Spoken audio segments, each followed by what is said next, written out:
Hey everybody, this is the video in which we'll talk about finding an OER, an open educational resource, as a PDF, and then turning it into a Word document.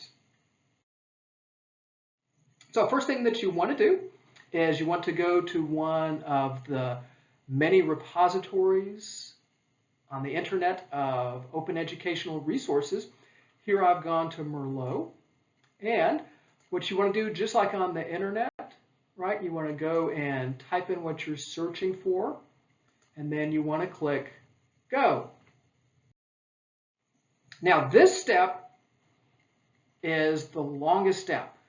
You'll see that here that I have all of these different textbooks to go through and search, and this was just one screen, right? There are many books for me to go through.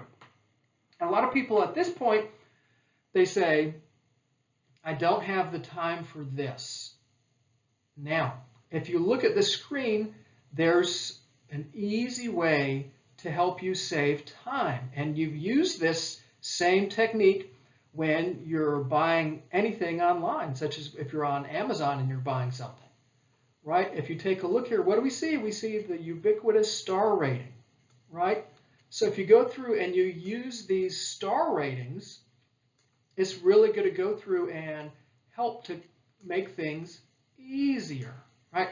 So you want to go through, and then based upon the ratings, the different comments that other educators have left, let that guide you and save some time.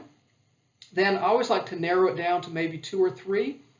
And then from those 2 or 3, then I'll go ahead and download it and then start to dig deep into each one until finally I get the one that I want to use. Such as this, boom. So here it is, yeah, British literature. Now this is something, right? So this textbook in printed form is almost 3,000 pages. Now, when I teach this, people say, do you cover all 3,000 pages? And the answer is no. No, there's no way to do this. And this is just one of the reasons why moving to low-cost, no-cost textbooks, OERs, is the way to go. Right? This book, ballpark, is about close to $200 in the bookstore. But here, it's free. In addition, if this was a physical textbook that the student picked up from the bookstore, it's a waste of resources, right? We're hurting our planet by printing all of these pages that we're not going to read.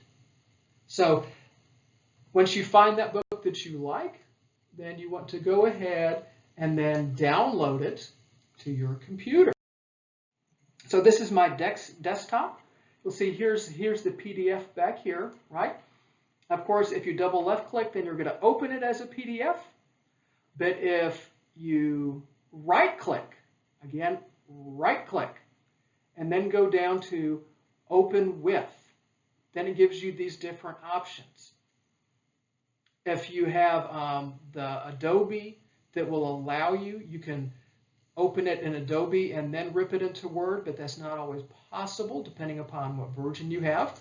As mentioned in class, if you click Microsoft Edge, that will allow you to edit the document using your stylus, annotate it, and save changes on a tablet, which students like to do.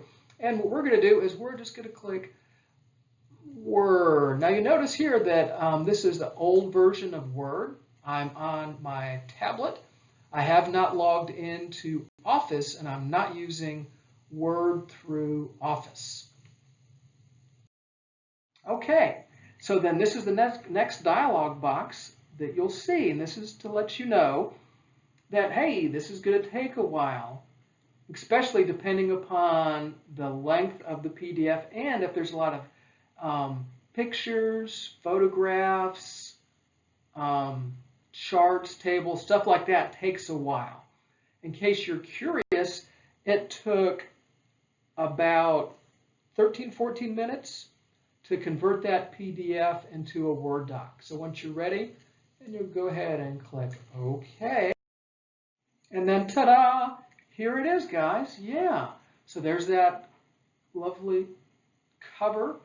Here's the title page, and look what's right there. Yep, this is what you want to see. Right, that's the Creative Commons licensing, and I like is right underneath there. It goes through and explains that license. Right, so this allows you to remix, tweak, and build. This is a unique one, even commercially.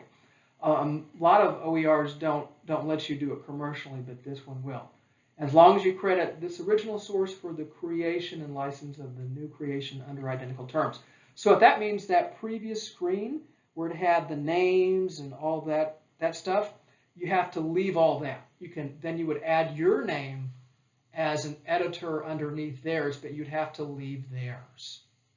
And believe it or not, guys, that is as simple as it is. So I hope that you have a good experience, happy hunting, and going out and converting those OER PDFs to Word docs, and then edit, tweak, build, and enjoy.